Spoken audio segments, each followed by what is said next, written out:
Do that one dance, baby. That one dance. Assalamualaikum warahmatullahi wabarakatuh. Salam semangat belajar. Berjumpa kembali pada mata pelajaran Ilmu Pengetahuan Sosial kelas 8 di semester genap pada materi kedatangan bangsa-bangsa barat ke Indonesia.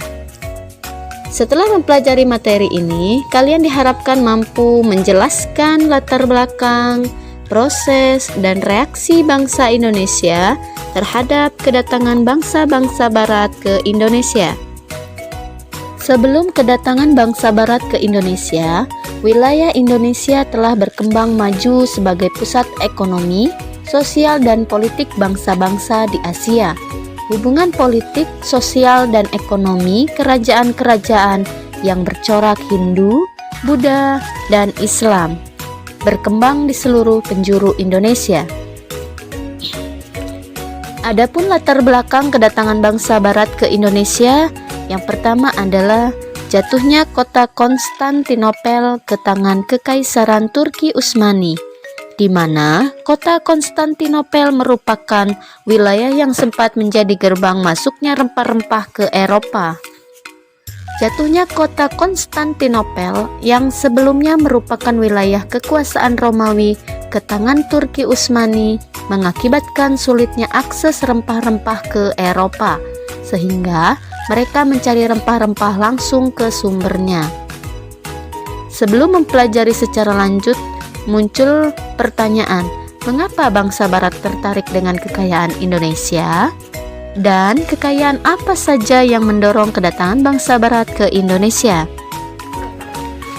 Kedatangan bangsa barat ke Indonesia sebenarnya dipicu oleh kekayaan alam tanah air yang dimiliki oleh Indonesia dengan tanah yang subur, lautan luas, keanekaragaman hayati, hingga rempah-rempah yang melimpah. Akhirnya, bangsa barat pun berlayar dan mendatangi Nusantara untuk berdagang dan mendapatkan rempah-rempah. Tujuan kedatangan bangsa barat ke Indonesia antara lain menguasai daerah penghasil rempah-rempah seperti Maluku serta melakukan monopoli perdagangan. Kemudian membangun basis militer, kolonialisme dan imperialisme, ikut campur dalam urusan politik dan pemerintahan Indonesia. Kita lanjutkan yang A, daya tarik Indonesia dari bangsa-bangsa barat. Perhatikan gambar rempah-rempah di atas. Apakah kalian pernah melihat atau pernah menggunakan rempah-rempah tersebut?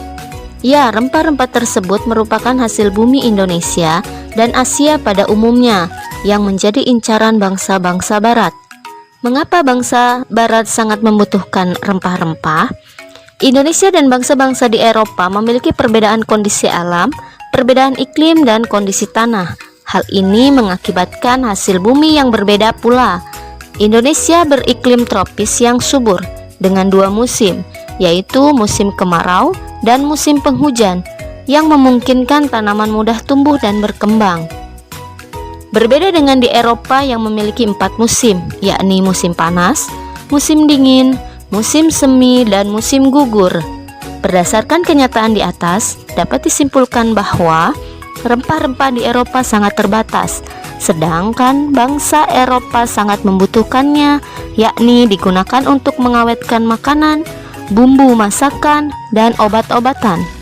Negara tropis seperti Indonesia kaya akan rempah-rempah, sehingga bangsa barat berusaha memperolehnya. Kemudian yang B, motivasi 3G, Gold, Glory, dan Gospel. Semboyan 3G merupakan motivasi bangsa-bangsa barat melakukan penjelajahan samudra. Gold artinya emas yang identik dengan mencapai kekayaan.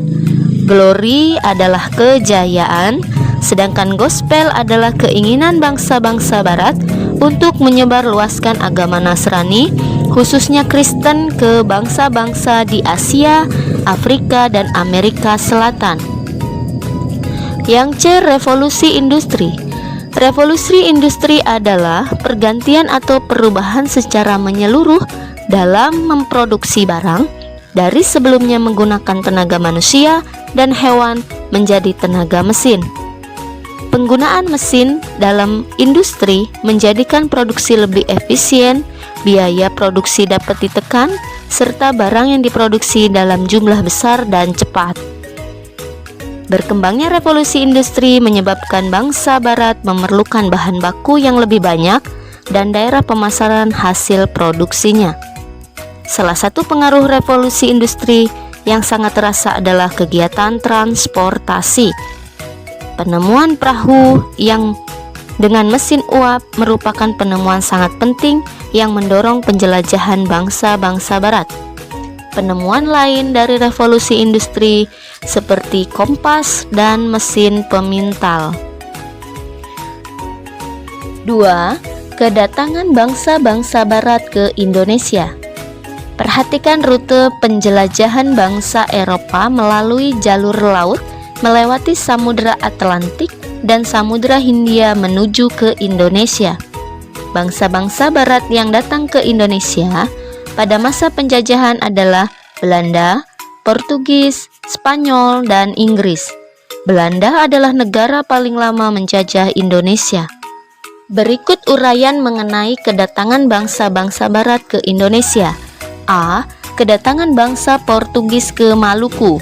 Pada tahun 1486, pelayaran pertama Portugis dipimpin oleh Bartolomeus Dias sampai ke pantai barat Afrika.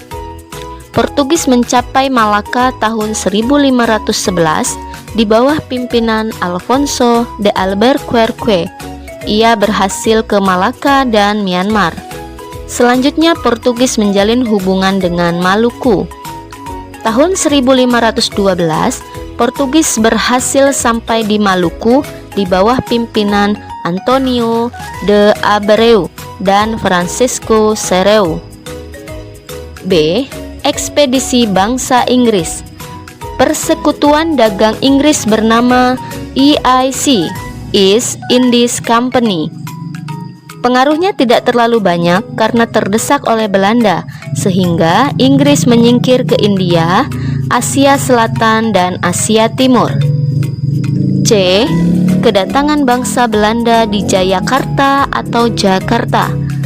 Belanda pertama kali singgah di pelabuhan Banten pada tahun 1596 dipimpin oleh Cornelis de Houtman untuk melakukan perdagangan.